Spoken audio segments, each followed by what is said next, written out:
Bienvenidos nuevamente a Voces del Español. Gracias por estar de nuevo con nosotros. En esta ocasión vamos a tocar un tema muy interesante que tiene que ver con la identidad de muchos de los que vivimos actualmente en la ciudad de Chicago, que es la mexicanidad. Sabemos que hay más mexicanos en Chicago que en la ciudad de Guadalajara, en el estado de Jalisco, en México. Entonces creo que este es un tema que nos atañe a muchas personas que estamos aquí. Y para comentar este tema, he invitado a Gustavo Arreguín Mendoza. Gustavo es licenciado en Relaciones Internacionales y Letras Latinoamericanas por la Universidad de Loyola aquí en Chicago. Él es originario del estado de Guanajuato y se vino a Chicago cuando estaba estudiando la secundaria y pues ya se quedó aquí desde entonces esperando el momento propicio para volver a sus tierras. Así es. Pero mientras tanto se ha dado a la tarea de investigar algunos temas que, como les decía, son de interés porque tienen que ver con cómo construimos la idea de lo mexicano desde la distancia, desde un lugar como la ciudad de Chicago. Entonces, Gustavo, bienvenido al programa. Muchas gracias por invitarme a charlar y a abrir un poco este tema, ¿no? Que sí es muy, muy amplio, pero es de mucha importancia para todos nosotros fuera de nuestro país. Gracias, Gustavo. La razón por la que te invitamos a este programa es que, bueno, fue de interés el saber que durante tu carrera, durante tus estudios en la Universidad de Loyola en Relaciones Internacionales y en Letras Latinoamericanas, pues recibiste una beca, tengo entendido, de la Universidad de Loyola para ir a México e investigar un poco de esta noción de lo mexicano. Entonces, ¿nos podrías compartir un poco de dónde vino esa inquietud? Sí, claro. Pues sí, fue algo que fue, digamos, algo extra dentro de lo que fueron los estudios. Fue invertir ese verano en abrir un poco el tema. Habíamos estudiado escritores como Juan Rulfo, como Octavio Paz, que me dejaban un poco esa idea muy marcada de que muchos de nosotros entendemos nuestro México, nuestra mexicanidad, desde perspectivas muy distintas, ¿no? Y sobre todo creo que cuando estamos lejos tendemos a recordar ciertos aspectos de qué es lo que añoramos, qué es lo que extrañamos más. Y a ignorar otros. Exacto, ¿no? Y a olvidarnos de lo que no nos conviene, digamos, ¿no? Pero pues sí, entonces empezó por esto la literatura y me di cuenta muy rápido de que el arte mexicano también tenía una historia que contar sobre esto. La historia nos dejaba personajes, nos dejaba momentos en la historia que marcaron la narrativa de México. Pero comentando con mi profesor en ese entonces era también considerar que no solamente quizás era mexicanidad, sino mexicanidades, ¿no? De que es algo más plural, es algo que se trata un poco más de, que ya quizás sea de un regionalismo, quizás sea de las costumbres que cambian de lugar a lugar. Pero más que nada nos enfocamos en esta idea de los íconos, de las leyendas mexicanas, quiénes son los héroes, quiénes son las personas más icónicas, ¿no? de los varios momentos de la historia.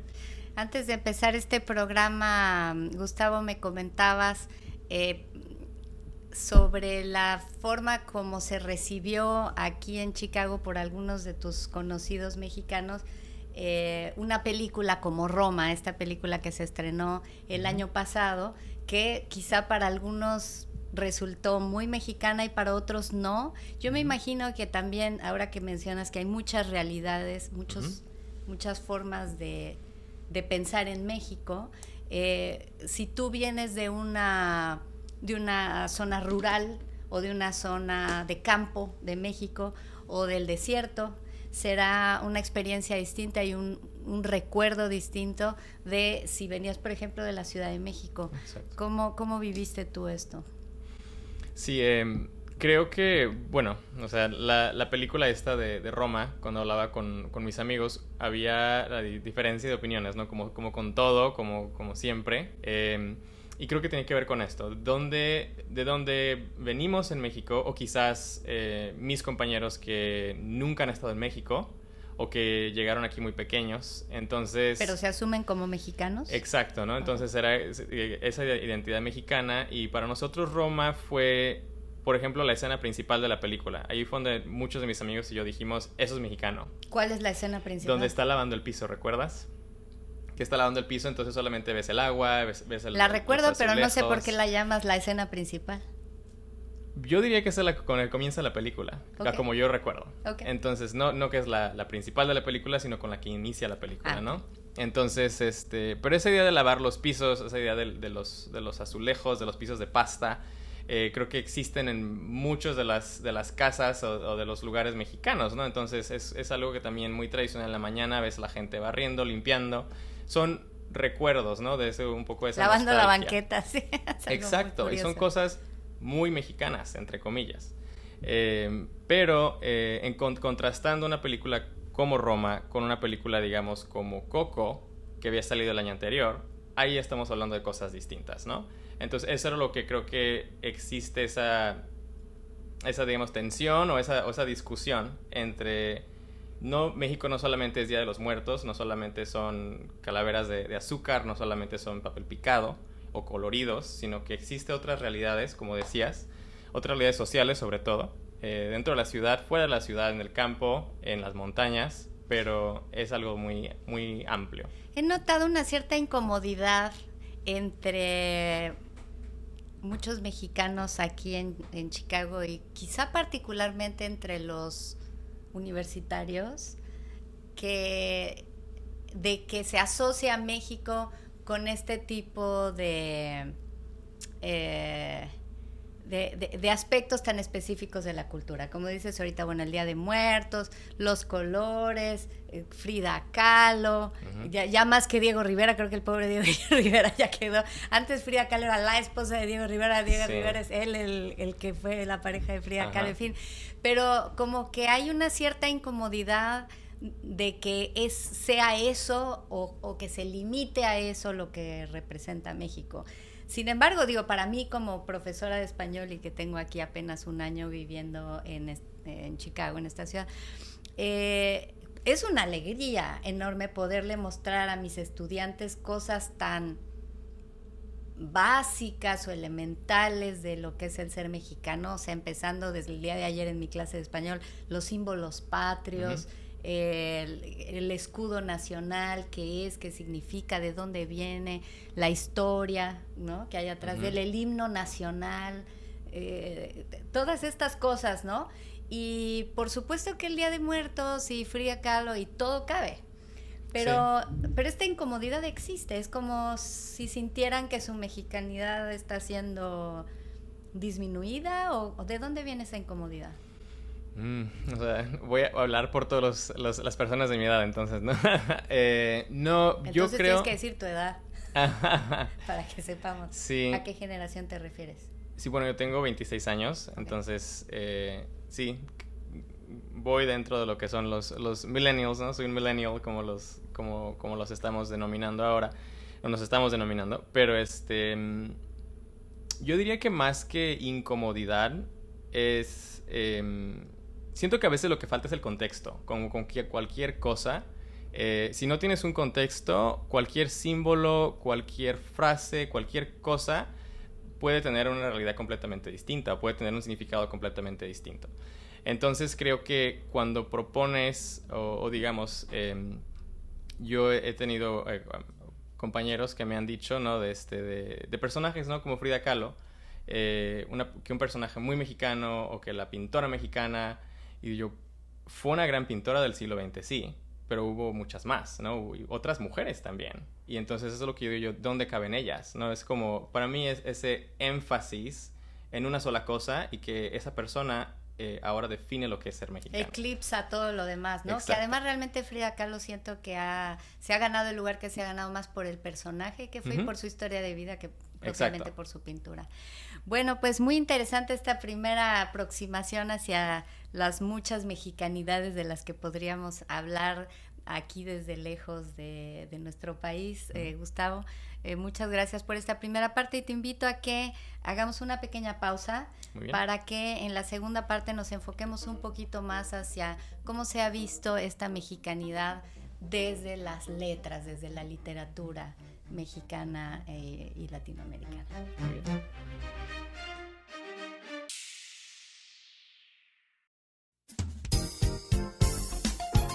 SPR, su estación, para escuchar noticias, 13 horas en París, música.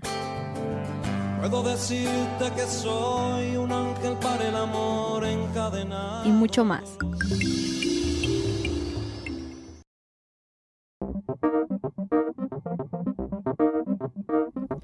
Bueno, pues seguimos conversando aquí con Gustavo Arreguín Mendoza. Él es licenciado en Relaciones Internacionales y Letras Latinoamericanas por la Universidad de Loyola, originario del estado de Guanajuato, en México, vive aquí en Chicago desde 2005, ¿verdad? Bien, entonces en la primera parte estuvimos hablando sobre si podríamos definir la mexicanidad y cómo podemos entenderla estando lejos de México, de nuestro país, y nos comentabas, Gustavo, que bueno, pues habría que hablar de muchas mexicanidades, porque las realidades son muy diversas, no solamente de qué parte geográfica de México provenimos, sino también de nuestra generación, ¿verdad? Tenemos edades distintas y hemos vivido diferentes momentos de nuestro país, y también han muchos migrado en diferentes momentos de su vida y de la historia. Entonces, bueno, todo esto hace un crisol de realidades que nos llevan a diferentes maneras de interpretar los símbolos de lo que se considera lo mexicano. Y comentamos también, o hiciste referencia a un par de autores de letras mexicanas, dijiste Juan Rulfo, dijiste Octavio Paz, de donde de alguna manera te nutriste para empezar a pensar en esto de la mexicanidad. ¿Nos podrías decir qué te aportaron esos libros o esos autores al respecto? Pues más que nada creo que, como hablábamos en la primera parte, un poco de los contextos también. Lo que había leído en ese momento yo de Octavio Paz era uno de sus, bueno, creo que ese fue el libro por el que recibió el premio Nobel, que fue El laberinto de la soledad, ¿no? Donde él toma en cuestión lo que son todas estas preguntas que hemos estado un poco abordando aquí hoy. Él habla de arquetipos mexicanos, ¿no? Basado en las realidades sociales que existen. Habla, digamos, de un charro, habla de un chilango, habla de diferentes partes de la República y diferentes tipos de realidad social. Igual con Juan Rulfo. Hace una amplia e interesantísima explicación sobre el origen del verbo chingar. Exacto, ¿no? Y referencias a la historia, ¿no? Sobre todo cuando se trata de esta historia de este verbo, empieza a hablar un poco de lo que es la Malinche, y después se empieza a hablar un poco, a abrir el tema de malinchismo. Entonces, amplio, bastante, mucha tela que cortar de ahí, ¿no? Uh-huh. Pero igual Juan Rulfo, ¿no? Hablaba en un libro como El llano en llamas, en un libro como Pedro Páramo, de otra realidad social, de otro lugar, evoca otras imágenes de un México distinto, rural, de una persona, digamos, a caballo, de una persona campesina. Entonces ya viene algo diferente. O tenemos, digamos, una Rosario Castellanos, que igual te habla de otra realidad social, te presenta una perspectiva femenina distinta a lo que se tenía en ese momento también. Entonces creo que algunos de estos autores empiezan a rescatar estos momentos no solo de la historia, pero empiezan a hacer la historia, ¿no? Desde el momento en el siglo XX en el que se escriben, y nos dejan a nosotros esta pintura, esta imagen de cómo era México en ese entonces, ¿no? Y te hace hacer esas preguntas. Carlos Fuentes igualmente fue alguien muy influyente para mí, donde él habla de varios de estos temas igual. Qué importante acercarnos a estos autores, ¿verdad? Gustavo, en esta crisis de identidad que se llega a generar cuando vives fuera de tu país por muchos años o por pocos, y se empieza a modificar tu concepto de lo que es la patria, y a transformar en tu mente todo el imaginario que se relaciona con México. Qué bueno sería acercarnos a estos autores. Fíjate que yo soy una fanática admiradora de Octavio Paz, y en algún momento recuerdo haber tenido una conversación con una escritora mexicana a la que le preguntaba por qué Octavio Paz no es tan conocido, tan leído o tan difundido. Es conocido porque es el único premio Nobel de literatura que ha tenido México. ¿Es verdad? Pero eso es todo lo que se sabe, pero en general la gente no lo lee. Y te voy a poner un ejemplo que para mí fue emblemático, pero, o sea, es anecdótico, pero nunca he visto así en persona una ofrenda en México, una ofrenda de muertos en México dedicada a Octavio Paz. Sin embargo, personas que conozco me han mandado fotos de ofrendas que se han puesto en Francia, que se han puesto aquí en los Estados Unidos, sí, ofrendas de muertos dedicadas a Octavio Paz. Entonces, yo le preguntaba a esta escritora, ¿por qué Octavio Paz no está en la mente de las personas que piensan en la literatura mexicana y de lo que leen? Como sí lo está Juan Rulfo, como sí lo están otros que mencionaste, o en letras latinoamericanas García Márquez, ¿no?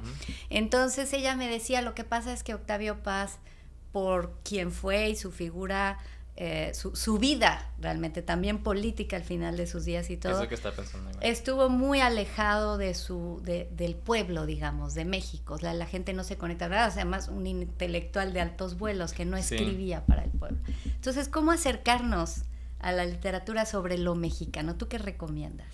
Sí, pues creo que igual yo me enamoré de la literatura latinoamericana conociendo a estos grandes, ¿no? Fue leer Un señor muy viejo con unas alas enormes de García Márquez y dije yo, ¿esto es literatura? Estas son las historias que me contaba mi abuelo, ¿no? Entonces fue algo muy cercano a mí que me empezó a introducir a este campo. Leer Carlos Fuentes, que ya fue un poco más cercano aún con sus historias que tenía en sus cuentos. Y creo que tenía que ver un poco con esa idea de la literatura del pueblo, ¿no? Que contaban historias, contaban leyendas. Algo que creo que yo diría que es una trampa, digamos, de la literatura latinoamericana, o un hoyito por ahí, un bache, es esto que es el realismo mágico, que el cuento fantástico. Creo que es de mucho interés, creo que abre las puertas a entender unas realidades distintas, que son muy características de Latinoamérica, pero creo que a veces como que se nos mantiene en esa cajita, ¿no? De como, oh sí, el cuento fantástico latinoamericano, el realismo mágico latinoamericano, y hay mucho más. Te hace quedarte en la superficie de una Exacto, realidad. Entonces creo que cuando se habla de Octavio Paz, él no escribía necesariamente este tipo de literatura, era un poco más filosófico, él hacía unas preguntas mucho más complejas, como hablábamos de identidad sobre todo, con El laberinto de la soledad, con una historia problemática. Y creo que este tipo de persona, como fue Octavio, nos deja un legado para hacer ese tipo de preguntas como la conversación que estamos haciendo ahora, ¿no? Que son muy importantes para nuestro contexto, pero a la vez que tienen una historia que sí, como acabo de decir, problemática quizás, con ciertos momentos que causan tensión en nuestra propia identidad de quiénes somos y qué es México hoy día. Y por eso creo que es más difícil verlo a él en el centro de todo lo que es Latinoamérica, ¿no? Una figura quizás, como dijiste, que políticamente no estaba en la agenda de lo que estaba sucediendo en el momento, o como hablamos de estos cuentistas, no está contando una historia fantástica, no está contando una realidad cruda a veces, una realidad difícil de asimilar. Entonces creo que yo diría más o menos que por eso es que no es tan conocido. Pero de que sí fue el único Nobel hasta hoy día de México. Para nuestro público quiero hacer explícito el título de la obra a la que estamos haciendo referencia.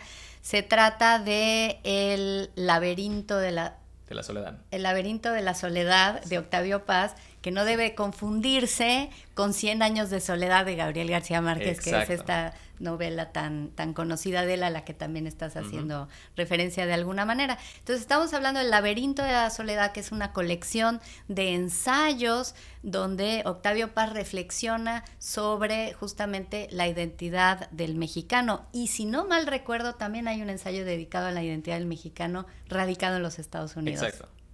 ¿cierto? Sí, no recuerdo el título ahora, pero sí. ¿El Pachuco y otros extremos? Algo así.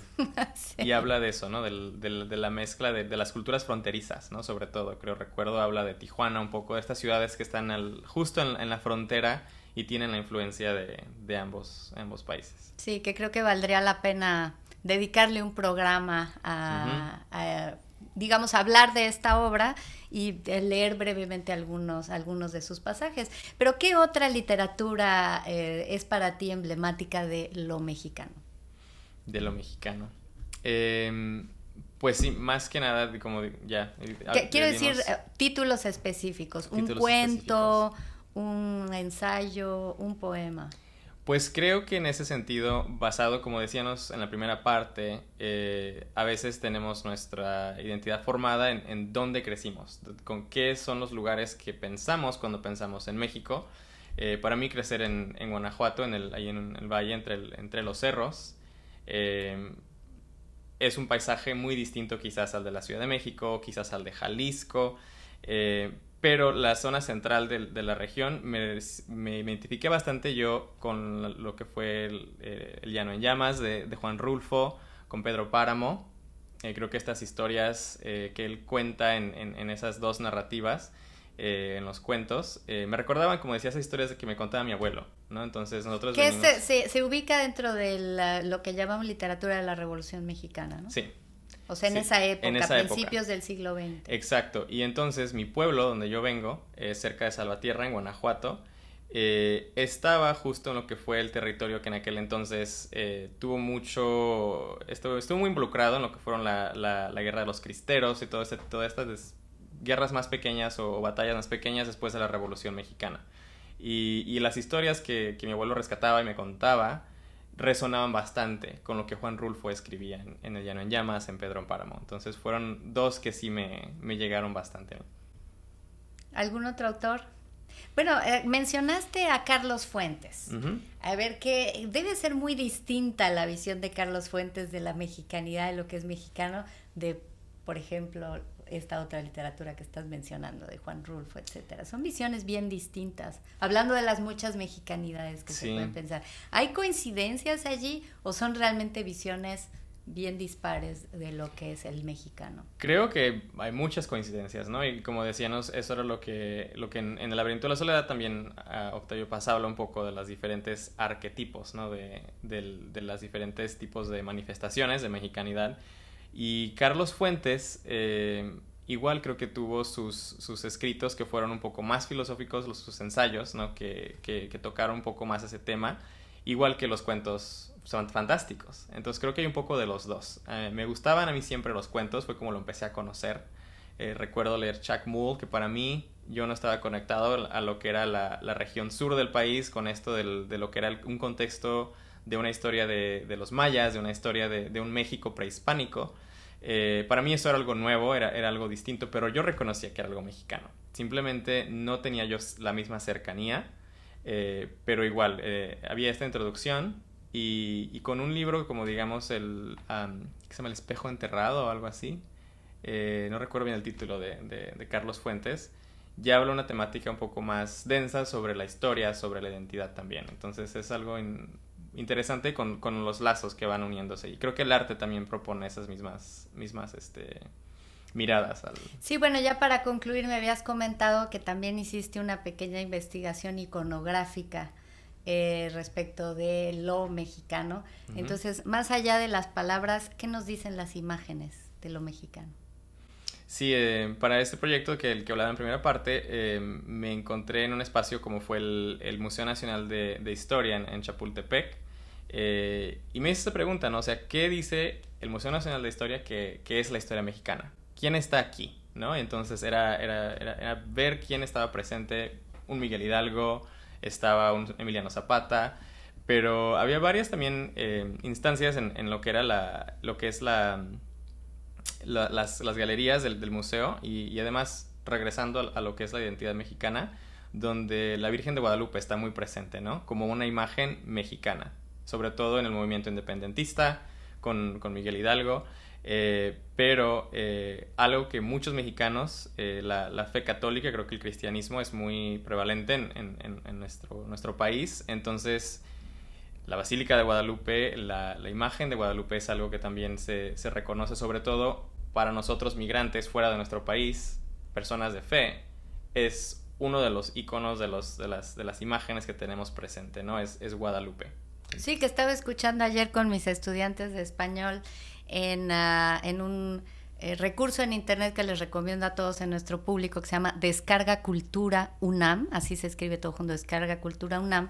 Allí pueden escuchar, hay distintas colecciones que esperamos también compartir con ustedes aquí en Spanish Public Radio próximamente, pero colecciones de pequeñas grabaciones de, por ejemplo, autores mexicanos o autores latinoamericanos, obras de ellos leídas por ellos mismos. Entonces pueden escuchar de viva voz a los autores leyendo sus obras, etcétera. Entonces, haciendo una búsqueda en ese acervo, me encontré con este audio con los sentimientos de la nación. Este documento fundador de la nación mexicana que se escribió en 1813, durante se gestaba la independencia de nuestro país, y allí se hace referencia explícita a la fe católica y a la Virgen de Guadalupe, así, como un fundamento de lo que se espera que sea la nación mexicana que estaba por formarse. Entonces es interesante también desde el punto de vista histórico ver de dónde vienen todos estos fundamentos que los que deseaban convertirse en mexicanos, en una nación independiente, pensaban que era lo que debía de ser nuestro fundamento y que realmente pues ha tenido una consecuencia hasta nuestros días, ¿no?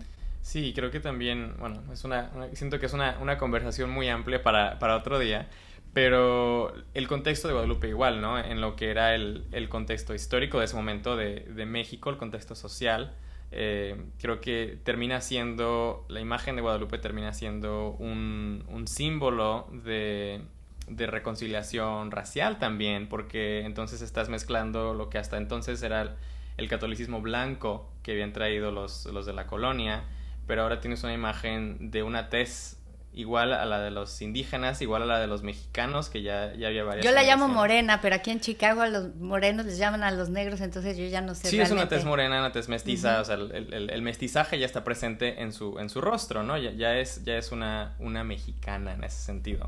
Entonces creo que también eso es algo que define lo mexicano, es esta imagen de este catolicismo dentro del sincretismo, ¿no? De lo que fue la colonia. Pues muchísimas gracias, Gustavo. Sin duda esto da para mucho más que comentar, pero por el momento ha sido muy interesante escucharte hablar sobre diferentes conceptos de la mexicanidad, desde la literatura, desde la iconografía y también hablando un poco de nuestra historia.